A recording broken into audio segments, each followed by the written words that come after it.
Hello, thank you very much. Thank you.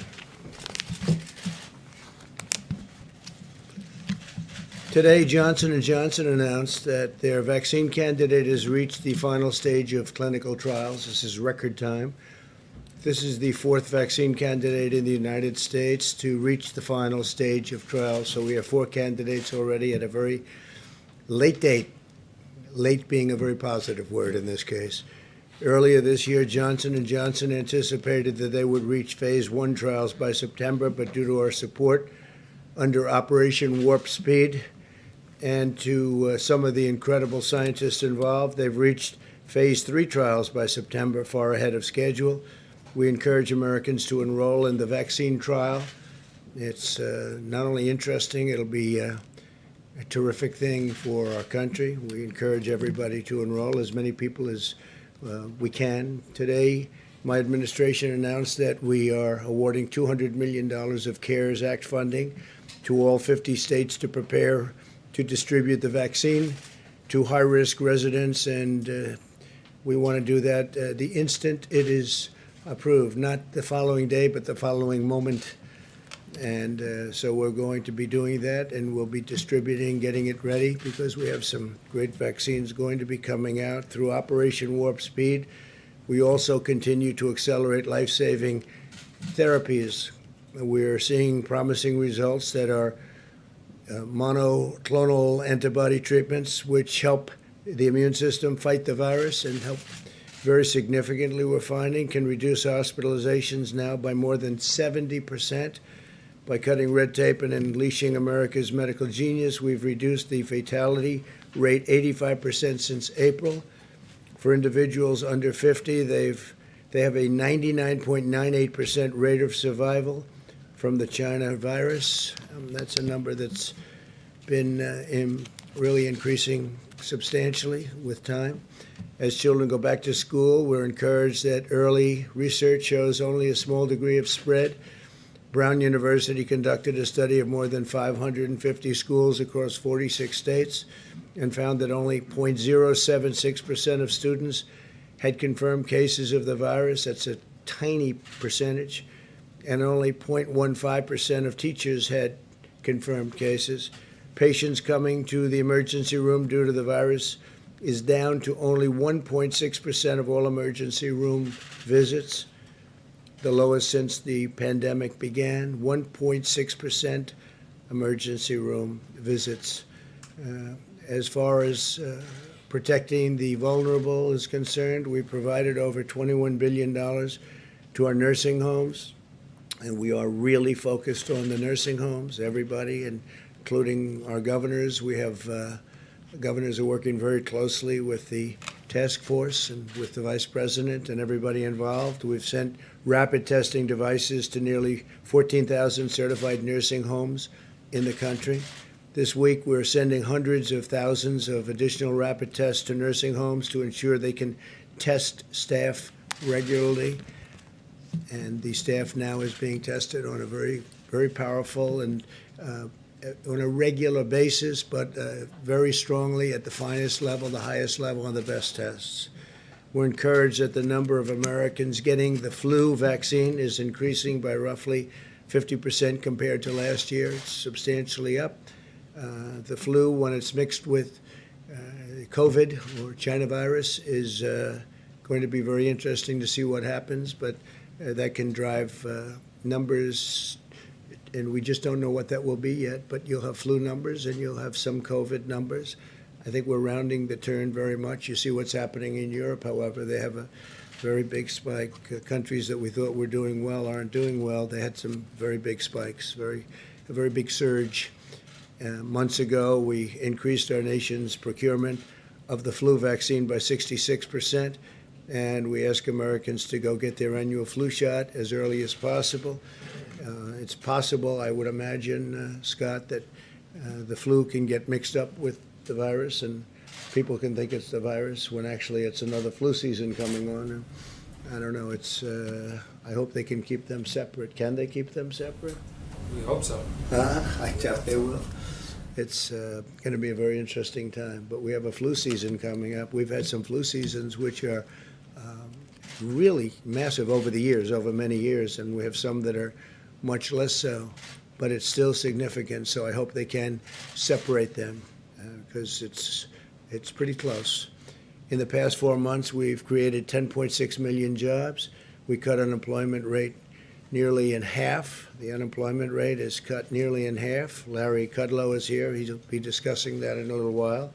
Retail sales are up 121%. That's far above what we thought. Manufacturing is up 61%. That's also above our schedule, and our schedule was a heavy schedule. Automobile production is up sixfold. Home builders' sentiment is at the highest level in history. That's an amazing statement, Larry, the highest level in history. That means people are thinking good thoughts. Home sales are at the highest level in nearly 15 years. Small business optimism is higher than any time under the last administration, substantially higher. Small business optimism higher than at any time over the last, more than the last administration. Today I was proud to award 9 companies and organizations with the first ever Pledge to America's Workers Presidential Award. This award recognizes outstanding training programs that are giving Americans the skills to hone a trade and earn a great living. Great people. Over 400 companies have competed and committed to 16 million training opportunities for the American worker. And it's really been amazing. We've created the fastest economic recovery in American history. You're witnessing it. You're part of it. Our approach is pro-science. Biden's approach is anti-science. If you look, it's I don't think they know what their approach is, although a lot of it's copied from what we've done. Biden opposed the China travel ban and the Europe travel ban, and the strategy that they have is just never-ending lockdowns. We're not locking down. We're actually growing at a rate that we've never experienced before. But they're talking about if you have a question, just lock it down. We're not doing that. And you can't do that. Our plan will crush the virus. And actually, Biden's plan will crush America if you think about it. You can't lock down. Again, we're growing at levels that nobody's ever seen before. Our plan is unleashing a rapid recovery. Our opponent's plan would hurt America very badly, send us into a depression. And with all of that being said, we are going to be having a very exciting Saturday at 5 o'clock in the Rose Garden, where I'll be putting forth my nominee for Supreme Court Justice. And I think it will be a great nominee, a brilliant nominee. As you know, it's a woman. We brought it down to 5 women. It's time for a woman to be chosen with everything that's happened and with Justice Ginsburg's passing. We are going to go sometime tomorrow morning, as I understand it, to pay our respects, and we'll be over there, and I guess they probably put that announcement out, but that'll be done tomorrow morning. The Vice President was there today, and so if you have any questions, we'll take a few questions. Yeah. Right here, Mr. President, real quickly, win, lose, or draw in this election, will you commit here today for a peaceful transferal of power after the election? And there has been rioting in Louisville, there's been rioting in many cities across this country, red and your so-called red and blue states. Will you commit to making sure that there is a peaceful transferal of power after the election? Well, we're going to have to see what happens. You know that I've been complaining very strongly about the ballots, and the ballots are a disaster. I understand that, but people are rioting. Do you commit to making sure that there's a peaceful transferal of power? We want to get rid of the ballots, and you'll have a very peaceful. There won't be a transfer, frankly. There'll be a continuation. The ballots are out of control. You know it. And you know who knows it better than anybody else? The Democrats know it better than anybody else. Go ahead. Mr. President, the second question is, will you... Please, go ahead. Why won't you asked the question. Why won't you, Mr. President, do you go after the Russians? Say it. Mr. President, do you plan to meet with Barbara Lagoa at the White House? I cannot hear you through your mask. I'm sorry. Do you plan to meet with Barbara Lagoa in Washington, and is she still on your short list? She is on my list. I don't have a meeting planned, but she is on my list. Do you have But I don't really talk about the meetings planned. I speak to people, I talk to people, but I don't have a meeting planned now. Do you have a response to the governor of Missouri testing positive for coronavirus? I didn't know that, no. Yeah. Yeah, Joe. Mr. President, we asked you earlier today about the Breonna Taylor case. Yes. Could you comment now? I assume you've been briefed on the charges in the Well, I Breonna thought it Taylor was case. really brilliant. Kentucky Attorney General Daniel Cameron is doing a fantastic job. I think he's a star. And he made a statement that I'll just read. Justice is not often easy. It does not fit the mold of public opinion, and it does not conform to shifting standards. It answers only to the facts and to the law. If we simply act on emotion or outrage, there's no justice. Mob justice is not justice. Justice sought by violence is not justice. It just becomes revenge. I mean, I heard that. I said, write that down for me, please, because I think it was a terrific statement. He's handling it very well. You know who he is, right? I think you know. I think everyone now knows who he is. I will be speaking to the governor, and we have a call scheduled to make very shortly with the governor.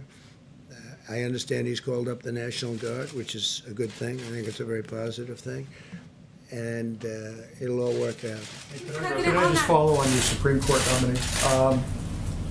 It's highly unlikely that any Democrats will vote for your nominee if and when it comes to a vote in the Well, Senate. we don't know that. Given, I mean, well, it's given the awfully good.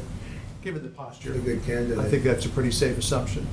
But on that point, would you want to nominate someone who, in their confirmation to the appellate court, received broad bipartisan support, or would you be more inclined to put forward somebody whose confirmation fell along party lines? I can't tell you what's going to happen with the Democrats. I can say this, the person that I will be putting up, and I won't say that I've even chosen that person yet. I could say any one of the five. They're outstanding women. But the person I'll be putting up is highly qualified, totally brilliant, top of the line academic student, the highest credentials. All of them have that, but the highest credentials. And you'll see on Saturday who that is. I can't imagine why a Democrat wouldn't vote for this person. But you may be right. Mr. President. I'd bet on you. Mr. President. Probably bet on you. Yeah, please, go ahead. Thank you very much. No, not you. Right here. Thank you, Mr. Okay. President. Prince Harry and Meghan Markle chimed in on the U.S. election and essentially encouraged people to vote for Joe Biden. I want to get your reaction to that. I'm not a fan of hers. And I would say this, and she probably has heard that, but I wish a lot of luck to Harry, because he's going to need it. Yeah, please. Mr. President, the FDA is reportedly considering stricter guidelines for the emergency authorization of a COVID vaccine. Are you okay with that? Well, I tell you what, we're looking at that. That has to be approved by the White House. We may or may not approve it.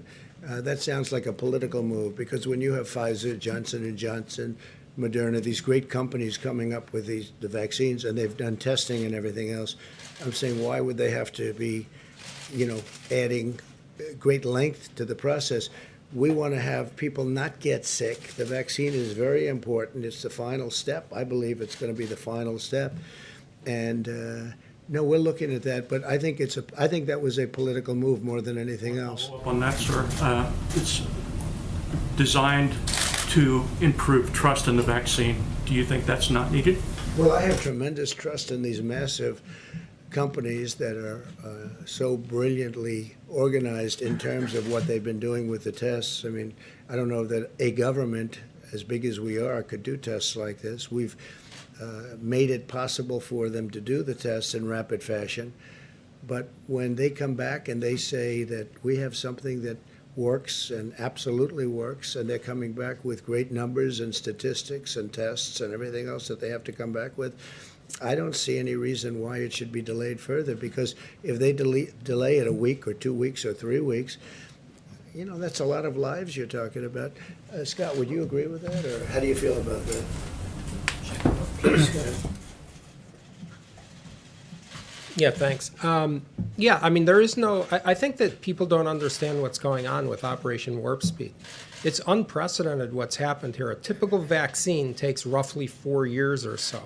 And now we're going to have a vaccine highly likely in far less than 1 year, but without cutting any safety corners, because the president has done things concomitant to the development of the vaccine. That is, the manufacturing, the logistics, everything is being done at the same time, and that's never been done before. But there is zero cutting of safety concerns. There should be no hesitation about the safety. You shouldn't be punished by doing something faster than other people could have done or thought. It's the opposite. We have a pandemic. The urgency is the pandemic, not politics. Are you It amending? sounded to me, it sounded extremely political. Why would they do this when we come back with these great results? And I think you will have those Well, great when do you results. expect this Why would vaccine? why would we be delaying it? But we're going to look at it. We're going to take a look at it, and ultimately the White House has to approve it. And maybe we will, and maybe we won't. But we'll be taking a look. Mr. President? I have to leave for an emergency phone call. I'm going to let Scott and Larry finish Mr. that. President, Larry's just going one to more talk question about. on Breonna Taylor, if I can. All about. Mr. So President- I'll be back. I will see you tomorrow. Mr. A big President, if you day. can, just one more question on Breonna me. Taylor. We're at a Excuse me. time right now where Americans Who's the feel like caller? we are on Say this it. Who's the carousel. caller? I have a big Mr. call. President, A just very one more big question, if I can, on So, Breonna Taylor. People are protesting in the streets. What is your message to them? People feel like we are on this carousel where another black life is being So taken. here we have Dr. Scott Atlas and Larry Kudlow. I encourage you all to be respectful and show a little bit of decorum here as they take your questions. Dr. Atlas? Dr. Atlas? Please go ahead. Can you clarify for us your views on the impact of the virus spreading in the community? There's been some reporting that maybe you favor or have talked about or looked at some sort of herd immunity strategy. You said to Fox in July that when younger, healthier people get the disease, they don't have a problem with the disease. Low-risk groups getting the infection is not a problem. In fact, it's a positive. Can you say what you meant by that? Is that Sure. to indicate that Oh, sure. okay with it spreading sort of among younger folks who are less susceptible? No, I think I've answered this multiple times, but I have never advocated a herd immunity strategy. There has never been a desire to have cases spread through the community. That's a false story. I've denied that multiple times, and I just don't, that false story doesn't seem to die, but that's the fact. And the description of immunity coming when people get an infection is not something I'm inventing. But that has never been a policy that I have advocated. There has never been a policy recommendation to pursue that to the president, and that is not the president's policy. You had 60,000 cases yesterday. Do you have any sense, or does the task force have any sense of what is driving that? That's the highest level in 6 weeks. Why are we still seeing cases at this level? Yeah, well, I mean, there are several things to look at, but the case metric is not the most important metric. The most important metric are the following. Hospitalizations per day are coming down. Deaths per day are coming down. Number of people in the hospital is 47% lower than it was since its peak. The number of people sick with COVID illness coming to the emergency room is 1.6%, as the president said, the lowest number since the pandemic began. All of these trends are positive. The cases per se are defined by tests.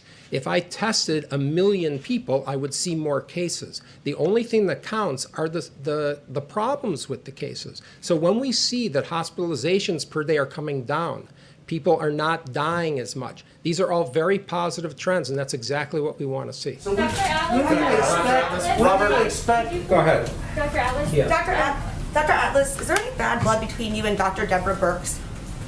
No, I saw the story, and really a super journalism story. Dr. Birx speaks for herself, but that's a completely false story, and she denied it today. So, it's completely false. It's been 7 weeks since we heard from her in a press briefing. When do you expect a vaccine? Yeah, so this is a very important question. The vaccine is proceeding at an extremely rapid pace, as we know. Everything's being done simultaneously so that the logistics and the technology in place to deliver it is ready to go, as everyone knows. And it depends on the data, okay? The data is being monitored by an external group of experts called the Data Safety Monitoring Board. And when we have enough cases, when they see enough cases, that have shown a statistically significant difference. They will tell the company, and then the company will say, look at it and say, yes, we have it, and we think that has a good chance of happening in October. It's kind of just a quick follow. You did say that last week in this room, pretty much the same thing, but you said it could be. It's the truth, that's why. Well, I understand, but I want to clear it up because you said it could be as late as January, it could be after the election, that there's no clear-cut time, and that's what I want to make sure that you're saying. This that is the now. current thinking that I have been told. I'm not in charge of the vaccine development. I'm relaying information. And what I've been told is exactly what I said, and there will be 100 million plus doses available by the end of this year. It is highly likely we will have a vaccine before the end of the year, and it is also likely that we will say the data is good, we have the vaccine, and then it will be submitted, of course, for approval and authorization sometime in October, but it depends on the data. No one can really say with certainty when it's coming. That's just impossible. I don't see the data until the data happens. Dr. Riley? Dr. Adams, can I just Dr. Redfield today said that more than 90% of the population remains susceptible to coronavirus. Do you agree with that assessment? Yeah, I think that Dr. Redfield misstated something there. And So you misstated last time and I'm going to today? answer your question if you let me finish. The data on susceptible that he was talking about was his surveillance data that showed that roughly 9% of the country has antibodies. But when you look at the CDC data state by state, much of that data is old. Some of it goes back to March or April before many of these states had the cases. That's point number one. Point number two is that the immunity to the infection is not solely determined by the percent of people who have antibodies. If you look at the research, and there's been about 24 papers at least on the immunity from T cells, that's a different type of immunity than antibodies. And without being boring, the reality is that according to the papers from Sweden, Singapore, and elsewhere, there is cross immunity, highly likely, from other infections. And there is also T-cell immunity. And the combination of those makes the antibodies a small fraction of the people that have immunity. So the answer is no, it is not 90% of people that are susceptible to the infection. So I guess my question is, I'm not a doctor, I defer to your expertise on this and to his, but so Americans hear one thing from the CDC director and another thing from you. Who are we to believe? You're supposed to believe the science, and I'm telling you the science. So he's not telling us science. I'm telling you the science, and that's the answer. And if you want to look up all the data, you're free to. You can also talk to the following epidemiologists. I guess why is he still going out before Congress and speaking if you say he's I misstated can't- today and the yeah. president said he misstated last time? Americans are looking for the best information right now. Yeah, and I'm giving you the best information, and it's confirmed by people like Martin Kulldorff, who's a Harvard epidemiologist at Harvard Medical School. Let me finish, please. Jay Bhattacharya and Johnny Anides, both epidemiologists at Stanford. Professor Gupta, University of Oxford. These are people who know the latest data on the immunology and what's happening, and I just recited it to you. I'm going to give Scott a little time off. I'm just going to give Scott a little time off. I want to reinforce some of the things that President Trump said about the economy because that's very much a key part of the story. We got some new numbers out late last week and this week, and I wanted to underscore that. If we can get the charts back up, I want to show you some more examples of the D-shaped recovery. I can jump in here. This is from the Census Bureau report, change in the number of people living in poverty.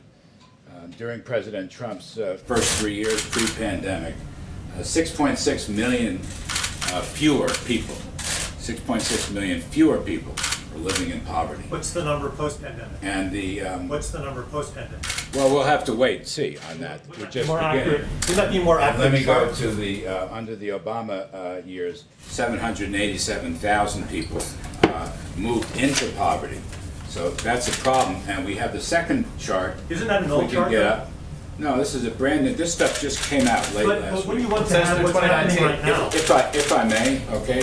I just like accurate information. This is the accurate information. Doesn't it say It's not 2019, Larry? This is from the Census not 2020, Bureau, it's like and it right just now. came back. Well, Yeah. let me just go back into this. 3 years in the President Trump's presidency under his policies, real family income, this is probably the best measure of living standards there is, real median household income grew by over $6,000. That is 5 times the rate of the 8 years of the Obama administration. I hear people ask me legitimate questions, I respect that this is some kind of, has been a K-shaped recovery, where only the wealthy did well and the bottom did not do well. In fact, this is the middle, real family income. And I will add to that, not only was this 5 times higher, but the biggest gains came in the lower income levels, significantly higher than the top 1% or the top 10%. Now, let me hit another chart, put this up, see where we're sort of doing this by field. Go ahead, more charts. There we go. Back to the V-shaped recovery. You've heard me speak about this. I just want to underscore. We got new production numbers this week. This is a V-shaped recovery in automobiles, a key sector of the economy. And we had additional numbers on housing that I'd like to show, confirming the V-shaped recovery. Housing. There we go. We're at an all-time high in home builders' sentiment. All right, it's a very important leading indicator. A clear V-shaped recovery, and if anything, it's strengthening. And finally, I think the last chart is on existing home sales. Here it is, their highest reading in 14 years. So I just want to say we have more work to do with respect to the recovery and return to economic health. We have more work to do. There is still hardship and there is still heartbreak. But the numbers coming in. Do you know how many Americans are living in poverty right now, the numbers, today? Actually, that won't be that won't be reported. Do you know the answer to I that can question? only wait until the Census Bureau. I don't know if you cover this beat or not. A number of Americans living in poverty right now. Do you happen to know that answer? No. Because you don't know. I that. will wait. You're an economic advisor and you Yes, don't know that. right. If you'll just stop nitpicking and let me explain to nitpicking. you. I don't want a These history lesson. I numbers, want to know what's happening well, you today. should have a history lesson too. It would help you understand. But I'm going to say to you, these are Census Bureau numbers, the most accurate, comprehensive. They are not out yet. So I'm giving you the ones that were released late last week. They're the most up-to-date numbers. And under the president's policies of lower taxes and regulations and energy independence and better trade deals, we've had a phenomenal increase in living standards, 5 times what the prior administration had for 8 years, and we're proud of that. And this is a topic that will come up again and again.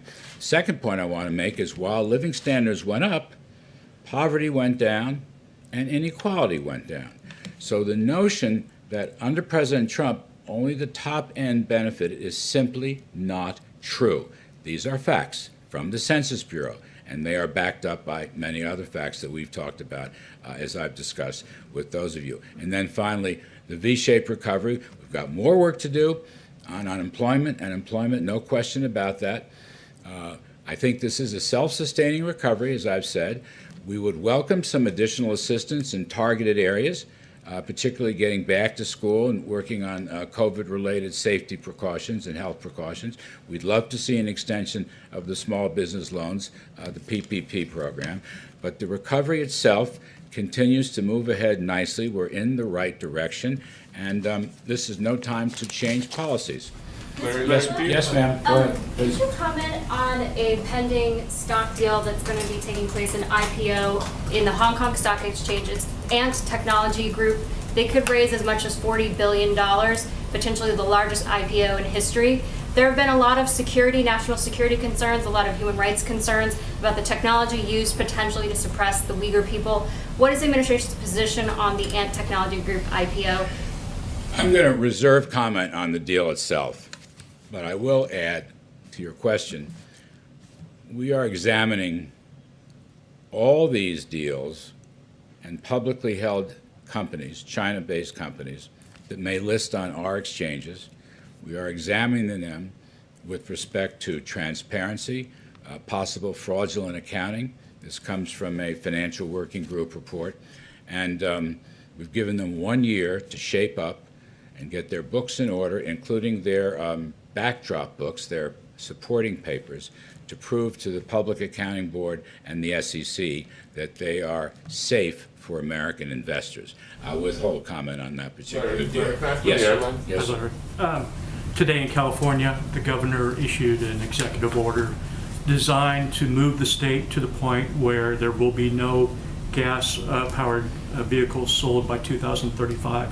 What do you make of this move that's taking place in California? Do you expect it to spread around the country, and what are the economic ramifications? I don't expect it to spread. With respect to Governor Newsom, whom I know, it just seems like a very extreme position. I don't know how you get there. I'll have a look at the proposal if there's more detail, meat on the bones. I don't see this happening elsewhere. I don't think we should be taking any steps to get rid of fossil fuels, for example. And by the way, there should be consumer choice for all automobiles, and that includes electric automobiles. But I'd have to look at the governor's proposal. It just sounds very extreme to me. I don't know how you do it. Yes. Larry, do you think that the fight now over the Supreme Court nominee is going to have a major impact on the possibility to get PPP extended? And what impact will that have on the economy if, for example, aid for airlines does not get extended in October? You know, it doesn't have to interfere. I mean, you can walk and chew gum at the same time. They operate on different lanes legislatively. So I guess that's my take. We would like very much to help the airlines. We've told them that. You can't run a healthy economy without the airline channel. And we'll see what has to be done there with respect to possible legislation or even possibly with respect to executive administrative action. We will take a look on that. Again, you've heard me say, I don't think this recovery right now is dependent on an additional assistance package. But there are a number of targeted areas in that package, including airlines, most particularly small business loans and getting back to school, that I think would be a big help. And I just don't see, if you can have agreement on 4, 5, or 6 measures, which is what's been happening, even though you don't get the whole deal, why not do it? It'll help Americans move ahead in terms of the recovery. Last one. Yes, do you think that we need another broad stimulus package, or do you think? Do I think there's what? Do you think the U.S. needs another broad stimulus package, or do you favor sort of a la carte type measures like on airlines, for instance? Yeah, I think I would say to you, sensible, efficient, targeted measures might be very helpful. I don't think we need another gigantic multi-trillion-dollar package. And as I say, you know, the latest numbers coming in are looking very good. The V-shaped recovery. I mean, the Atlanta Fed GDP Now model is showing over 30% growth in the third quarter. The blue chip forecasters are well over 20%. Our view has been 20% plus. We'll see. We'll get that number in due course. I'm just saying, let's be smart about some of these assistance measures. Thank you. Do anything with that kneecap thing? Haley, has the president spoken to the family of Breonna Taylor? Is that a yes?